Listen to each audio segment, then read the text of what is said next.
Hello world, internet, Jason Isaacs. We're back. Feels like it's been a while. And some crazy stuff's been happening.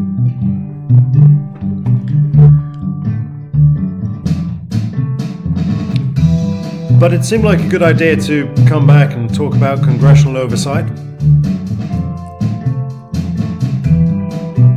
Hey, why not?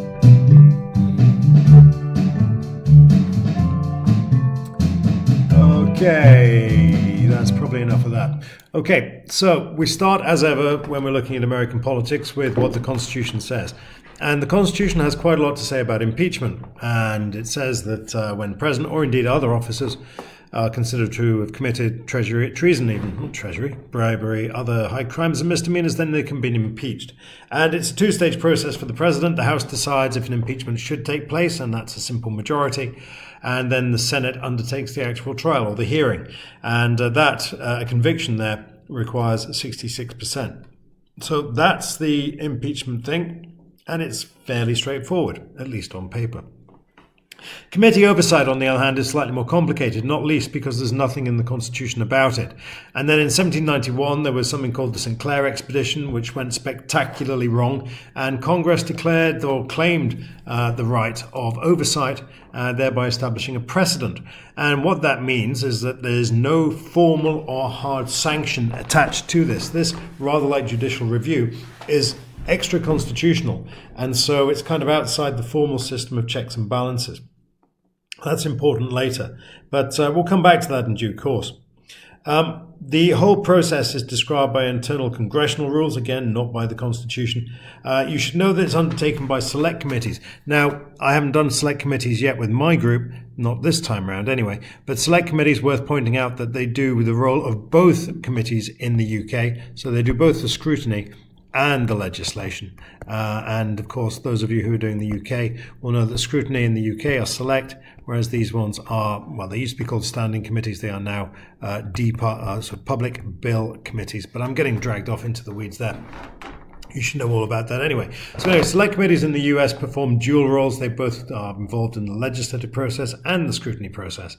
But the other thing you need to know is that chambers tend not to collaborate in their investigations. You can have dual committees, but they tend to be single committees. And so we'll have a House committee, a House judicial investigation. We'll have a Senate judicial investigation. We'll have a House intelligence investigation. We'll have a Senate judicial investigation. So these things will run parallel. Okay, enough about the introduction. Let's go back and look at impeachment. And we'll look at impeachment through two specific lenses. One, impeachments that kind of happened, and the other, impeachment that hasn't happened. Now, the interesting thing was, one of my students asked me, what happens to those people who've been impeached? To which the answer is, well, in terms of presidents, no one knows, because no one has been impeached. With Richard Nixon, he was impeached on three main charges of obstruction of justice, abuse of power, and contempt of Congress. The House began the impeachment process in 1974 with a committee vote in the Senate, in the House Judicial Committee. Everything was starting to line up to make it evident that this was going to go spectacularly wrong for President Nixon, and so he resigned before it even got to the House. So the House didn't even get to vote on this. Before it got to the House, Nixon resigned. So he was not impeached. Clinton, on the other hand, well, he was impeached, and he had five main charges, perjury and obstruction of justice being all of them, I think, but various different counts of perjury and obstruction of justice. And the House voted to impeach him. Well, you can read that. It was a Republican-dominated House, and it was a Republican-dominated Senate as well. But the Senate found him not guilty. That's innocent there. That 55 accrues to the not guilty on the perjury. And obstruction of justice was 50-50. Again, they would have needed 66% there to convict him. But either way, Clinton survived the impeachment process and went on to finish his term. So yes, he was impeached, but he was found not guilty. That's the important distinction there. So what can we learn from that? Well, let's wait a second and have a look at Reagan. Now, Reagan broke the law. He broke the law in two senses. First of all, he sold arms to Iran. That was illegal. And he channeled those funds to the anti-government rebels in Nicaragua. You may remember that was the Boland Amendment. The Boland Amendment. Oh, God, that doesn't look anything like Boland. Boland Amendment. So Congress had specifically told him not to do those two things, and he went ahead and did it anyway, and he got bust. And when he got bust, remember, he admitted as much. He said, yes, well, my heart tells me I didn't do it, but my mind tells me he did. A few minions were thrown under the bus, and he was not impeached. Why he was not impeached? Well, because Congress at that point decided that he was not an electoral liability.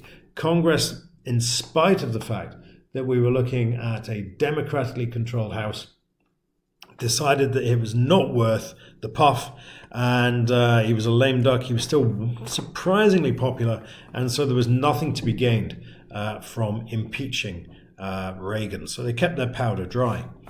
The situation is much more complicated with Trump. Arguably, there are those, well, not arguably, there are those who argue that we have got dubious electoral behavior to consider, perverting the course of justice, that he has accepted foreign emoluments and given succor to his enemies. Now, these are the various accusations that have been made about Trump. I'm not getting dragged into any of them right now. Either way, it has not happened yet. We have yet to see an impeachment against Trump. Maybe it's going to work, maybe it's not. I'm going to direct you in a bit towards a wonderful podcast from The Daily from earlier this year, that's Jan 19, that goes into this in much more detail. I'll link off to that in the comments section. But Trump, to point now, and we're in February, end of February 2019, has not been impeached. Who knows? Maybe by the time you're listening to that, this has all changed. It could do, because of course the House is now controlled by the Democrats, and if the Republicans in the Senate start to think that he is an electoral liability, we've got various different investigations ongoing at the minute, of which more later, then maybe we'll see things change with Trump. But right now, he seems relatively secure in the White House. So let's evaluate impeachment. In theory, it's a legal process: treason, bribery, high crimes, misdemeanors. These are, however, not defined by the Constitution, and so it's Congress who gets to define what these are and if indeed they have been breached. It is supposed to be a thorough and impartial investigation, but I think, as we might have found out by looking at by looking at Reagan and looking at Clinton and indeed looking at Trump, this is very clearly a political and not a legal process, and as such it is a highly partisan exercise, and it hinges upon the president and whether at that point they are an electoral asset or indeed an electoral liability. All of that means that impeachment is a blunt tool of accountability. So that's the one thing I think that you should really take away from this. You can be impeached, it can be a powerful tool, but it is very much a blunt instrument of holding a president to account. And that's about as much as you can say. I'm repeating myself. That means it's time to move on. And let's move on and look at committee oversight. This is arguably much more tricky, much more important. Committee investigations, well, it's all rather left to the committees to decide what they want to do. Remember, this is not in the Constitution. So committees have the right to investigate any matter within their purview, and they can request information or indeed depositions from any party with full legal force. You may have heard this word subpoena knocking around. This is essentially a summons. Interestingly, if you are served with a subpoena and you don't respond to it, then there's another subpoena and then another subpoena after that. And so the process continues until one side backs down or sufficient stink is created to enable somebody to move past that and on to the next phase. In terms of significant committee investigations, you may know about the McCarthyism scare. Now, McCarthy was a senator, but the House Un-American Affairs Committee was very much an instrumental part of the Reds under the bed scare of the 50s. Lots of activity there from the Un-American Affairs Committee. The Watergate the Watergate investigation was undertaken by the Judicial Committee in 1973, and Vince Foster. Now, the reason I mentioned Vince Foster is that it's gone into in deep dive in the Daily podcast. I strongly urge that you listen to that. It's very, very, very good indeed. And again, this 1994, this is when the Republicans took over the Congress. We had Newt Gingrich and his new contract with America, and he weaponized, I think that's the word of the Daily's correspondent, they weaponized committee hearings in the way that perhaps hadn't been seen before. Here's another good committee, and my final committee there from the House, the attack in Benghazi. Again, these two were ad hoc committees, so these were essentially convened for these specific events and disbanded afterwards. Otherwise, you'll see that these are generally undertaken by committees that exist and will continue to exist after the investigation is finished. They just move on to the next item on the agenda. In the Senate, we've got Vince Foster again. This is very, very important. We'll come back to this later because this has an effect that rippled on through the committee. This is work closely associated with Dan Feinstein. I hope I've spelled that one correctly, but I will double check. Again, this is all covered. I'll link off to these in the comments, and hopefully you'll be able to chase these ones down and get some good information off the back of that. This one's quite good fun. You can always look this one up. You may remember that Zuckerberg gave the Senate a bit of a runaround. He was given a much harder time actually in the House, but that's a conversation for another day. In terms of Trump, well, the House Oversight Committee, the Intelligence Committee, the Financial Services Committee, the Foreign Affairs Committee, and in the Senate, at least the Intelligence Committee, are all having a look at Trump's dealings. These are much more important because the House is currently dominated by the Democrats. The Democrats have a majority in the House. That means that not only do they have a majority in each committee, but they also have the chair of each committee. And the chair of a committee is a very, very powerful figure, as I describe in other presentations. So the fact that the House flipped over Christmas or in November, incredibly important in terms of what the House committees are going to be investigating.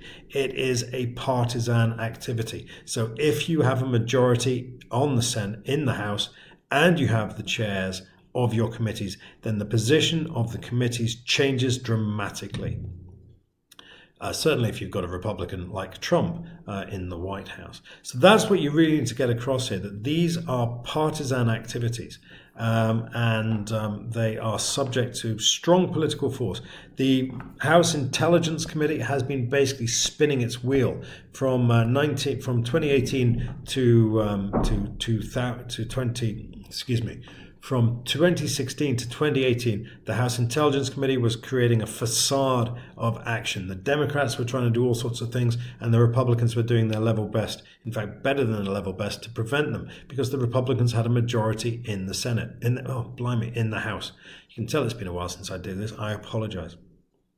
Again, I'll link off to all of this in the comments section, but the daily podcast is really where you're going to start to understand how this all works. So before we get too carried away about what committees may or may not be doing in terms of Trump, remember that committees have limited power of agencies. They are extra constitutional, and therefore they have no hard power. They can't command any action. However, they do have political capital, and they may trigger other action. We can see that in history. And we have an executive response. Remember I told you about the enhanced interrogation report? This triggered a formal change in policy. Obama then banned waterboarding, or enhanced interrogation techniques as they were known rather euphemistically. So executive policy changed in the wake of the Feinstein report. The courts can get involved. Michael Cohen was indicted and later imprisoned for lying to the House Intelligence Committee. He lied under oath, that's perjury. And ultimately, impeachment can follow. The whole Watergate investigation through the Judicial Committee then triggered the impeachment process. So while these guys have no constitutional weight, that doesn't mean that they don't have clout. And I think that's pretty much where I'm going to end it here. Again, perhaps not my finest performance. I do apologize for that. If you've got any questions, then do please link off or send me that in the comments. Hopefully that's going to help. I'll remember to set up the links, and I'll speak to you all very, very soon. It's all crazy out there. I'm going to have a few more of these coming shortly. But in the meantime, enjoy your politics.